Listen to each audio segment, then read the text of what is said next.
and welcome to Fraud Busting Neofraus podcast. It is the only podcast for female fraud professionals and their allies who want to stay on top of the fraud awareness spectrum in order to thrive professionally while maximizing their happiness and having the courage to create the life they love. Thank you for listening. Hi, everyone, and welcome to this new episode of the Fraud Busting Your Frauds podcast. I'm Olga, and I'll be your host today. For this episode, we have a special guest. This is Gabriela Chang, and she will be sharing with us interesting aspects of her work and her story. Hi, Gabriela. Hi, Olga. Thank you so much for having me. I'm so excited to be here with you today. Thank you so much. Likewise, Gabriela, I really appreciate you making the time, sharing more about what you do with the audiences. And without further ado, I'd like to ask you the first question, and that would be, could you please tell us more about what you do and what you're most passionate about? Of course. So I am a feminine embodiment coach. And basically what that means is that I help especially women. I also work with men, but I especially help women get back into their bodies. Is to embody the qualities that they want to have, or the, version of themselves that they see in the future through the lens of relationships. As you know, we all want to feel connected. We all are in some way or another longing for that person, that special one who's going to make us feel amazing. And so basically what I help women is to learn relationship skills, learn communication skills by also letting go of the old belief system that causes us to feel disempowered, to feel unseen, to feel unheard.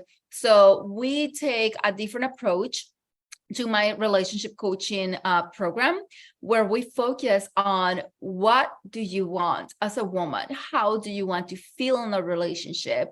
And in what situations do you feel loved? How do you feel loved? And how do you give and receive love? Thank you so much, Gabriela, for sharing these very interesting aspects of your work. That definitely sounds amazing. And I'm sure the audiences will enjoy listening to this.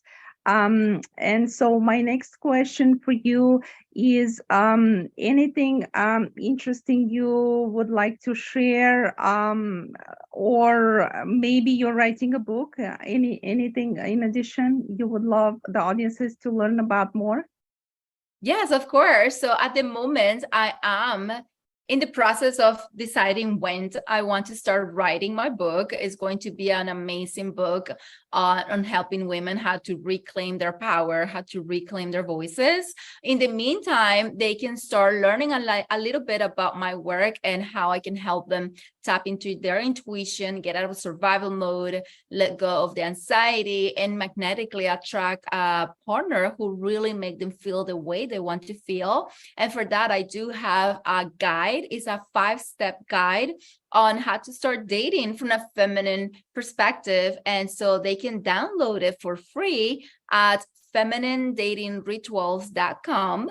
And it's a beautiful guidebook that I teach women about polarity in relationships, attraction, how feminine and masculine energies work, what men and women need, because regardless of what's going on with our society, men and women are different, and trying to be like a man or trying to be like a woman when you are the opposite, it just doesn't really work necessarily. And I'm not talking about people who identify themselves as a different gender. I'm talking about women trying to take on the role of men and trying to compete and deny the feminine aspect of themselves. Because when we do this as women, we actually deny a part of ourselves. And it's like cutting off a part of you.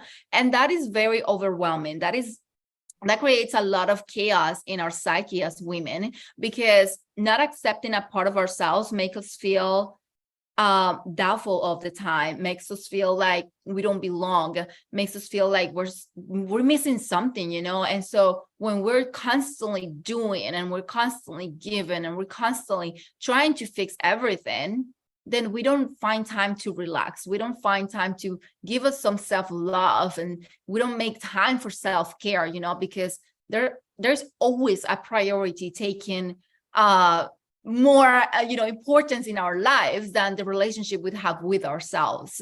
So I believe that it's important for women to understand that we have a very important role to fulfill in our lives, and that is of really understanding our womanhood, really embracing who we are as a woman, and how to speak our truth from a very loving, compassionate space, instead of that survival space or that scarcity mindset space, you know?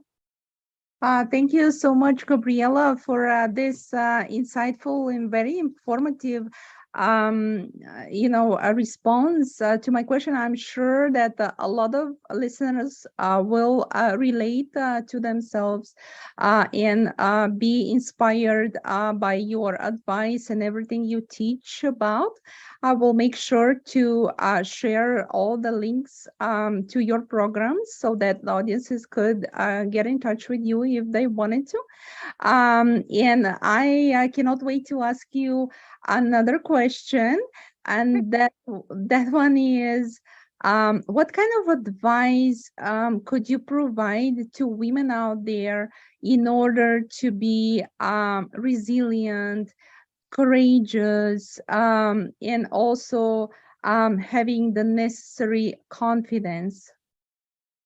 Yeah, you know, the number one advice I would recommend is to start reading books, is to start learning about their personality, is to start learning about themselves as women, what makes them happy, you know, what brings you joy. I feel that that's the most important thing for a woman, to know what makes you happy. What is joy for you? How does that look like? How does that feel like? You know, because when we don't know what joy is and what joy looks like for us, then we're constantly looking for that joy in the wrong places. And we're constantly asking others to fulfill that need when it's a need that we can actually fulfill by ourselves. And from that space, we can create anything we want. We can manifest, because that is the highest vibration. And we're, you know, whether you believe in manifesting or not, we're constantly manifesting all the good and the bad, you know? And so if you want to really get out of survival mode, if you want to really start healing, then start learning what joy feels like. And even when there are challenges in your life, even when you feel like you're burning out and like everything is so overwhelming, you're feeling lonely and disappointed, then try and do an experiment.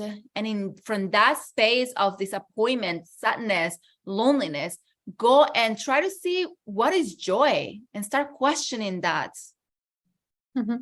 Oh, wow, that sounds so simple and so amazing the way how you described that. Thank you so much, Gabriela. Definitely, while listening to you, you can start feeling, you know, positive and inspired, like right away. I'm glad. I'm so happy you do. Know how you do it, but it feels like magic, definitely. That is the essence of the feminine, you know, we are magical beings. And so we need to start seeing what it is like to be a woman through a woman's lens, because the world was built by men. You know, we had no place in the world, and there is no to blame anybody. You know, let's stop blaming people. Let's stop, you know, cursing men, hating on men, because we want them, right? So we cannot be conflicted. So when the world was built by men and women had to learn what it means to be a woman through the masculine eye, we got lost. So in reclaiming our power, in reclaiming our voices, it means that we have to start really understanding what it means to be a woman through my own lens. So we have a lot of clearance to do. We have a lot of healing to do to truly get to that point where we can say, oh, I'm very confident about being this magnetic magic being, because all I have to do is really know what I want. Mm-hmm. Wow, thank you once again, Gabriela, for this wonderful advice. And I can even call it analysis. All the women potential and power that is consistent, in the women's existence and energy. Wow, thank you. Um, Anything in closing that you would like to add? Any extra tips for the audiences? Yes. In you mentioning, it's an analysis. I will say part of my work in the feminine embodiment teachings that I give my clients is feeling. Let's stop analyzing so much. Let's get out of our heads. Let's get into our hearts. Let's get into our feelings. And it can be scary and it can feel like we're dying, but that only feels that way because we don't know how to handle feelings. But feelings is the language of our souls. Feelings is the language of our hearts.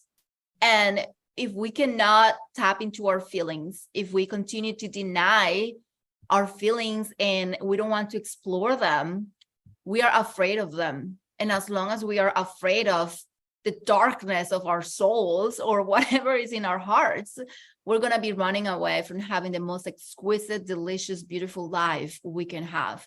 So be courageous and face your fears by feeling them, and then see them transmute through your body. You said it so beautifully. Thank you one more time, Gabriela, for this wonderful interview today. Thank you so much. Thank And you. everyone for listening today. Stay healthy and happy.